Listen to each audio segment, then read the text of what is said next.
அவரால கடைசியா அவர் பேர் சொன்ன உடனே ரொம்ப அன்எக்ஸ்பெக்டடா, அதாவது ஒரு டென்ஷனோட உச்சத்துல இருந்தவன், போயிடவே கூடாதுன்னு இருக்கிற எல்லா சாமியும் வேண்டிட்டு இருந்தவன், அத்தனை சாமியும் சேர்ந்து கைவிட்ட மாதிரியான ஒரு ஃபீல்குள்ள போன அந்த ஒரு ஒரு நொடி ஸ்பர்ல அவர் வந்து அவருக்கு என்ன பண்றதுனே தெரியல. கிராவிட்டிக்கு அகைன்ஸ்டா ஒரு மாதிரி பயங்கரமா அப்செட் ஆயிட்டாரு.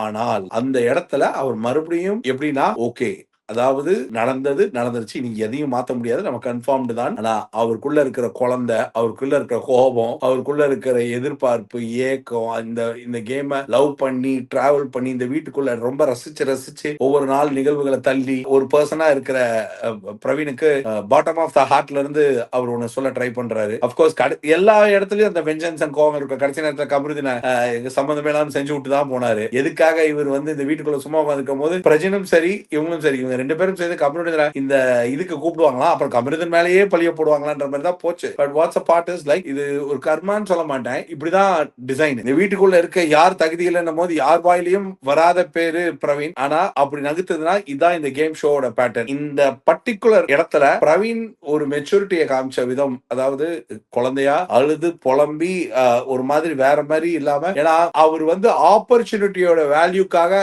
தன்னை ரொம்ப வருத்தப்படுத்தி பேசிக்கிட்ட அதோடைய ஃபீல் வந்து ரொம்ப ஓப்பன் அவுட் ஸ்போக்கனாவும் ரொம்ப கிளாரிட்டியாவும் ரொம்ப பாதிப்பாயிட்டார். அதுக்காக கொஞ்சம் அவரை வந்து ரிஃப்ரெஷ் பண்ணி அப்புறம் அந்த மொமெண்ட்ஸ், அதுக்கப்புறம் சரி ஓகே, அந்த மனுஷன் படையப்பால வந்த மாதிரி வீட்டை கட்டி பிடிச்சி காலில் விழுந்து முத்தம் கொடுத்து, இது அத்தனையுமே அவருக்கு என்னன்னா இந்த ஆப்பர்ச்சுனிட்டியோட வேல்யூவை அவர் ரொம்ப வேல்யூ பண்ணிட்டார். அதுதான் ஆக்சுவலா கங்குவா பிரவீன் நான் வந்தப்போ பேர் வச்சது. அவருக்கு என்னடா நம்ம ஆளு வந்து கங்குவால வந்த மாதிரி பயங்கரமா நாளடைவில் அவர் வந்து சமையல் கடுக்குள்ள போய் போன மாதிரி ஆயிட்டாரு. அதுக்கப்புறம் திருப்பி வேற ஒரு ஃபேஸ்ல ஆர்மி கேம்ப் டைகர் அப்படின்ற மாதிரி வந்து மறுபடியும் பார்வதியான ஒரு நிமிஷம் விஜே பார்வதி அப்படின்னு அப்புறம் திவாகர் அவரை வச்சு செய்யறது, இது எல்லாமே ஒண்ணு மாத்தி ஒண்ணு ரொம்ப அது ஒரு பாயிண்ட் அப்புறம் பிரவீன் அட்டகாசம் பண்ண நினைச்சா திவாகர் கிட்டையும் பார்வதி கிட்டையும் மாட்டிக்கிட்டு படுற பாடு, இதெல்லாம் ஒரு ஸ்டேஜ் பேஸ்ல அந்த ஜூஸ் கேம்ல அவர் விளையாண்ட விதம் ரொம்ப பிரமாதமா இருந்தது. இன்னொன்னு அவருடைய அந்த பயண வீடியோல கூட கரெக்டா சொல்லியிருப்பாரு, என்னன்னா நான் ஜெயிச்சதுக்கும் நான் தான் காரணம், நான் தோத்தாலும் நான் தான் காரணம் அப்படின்னு.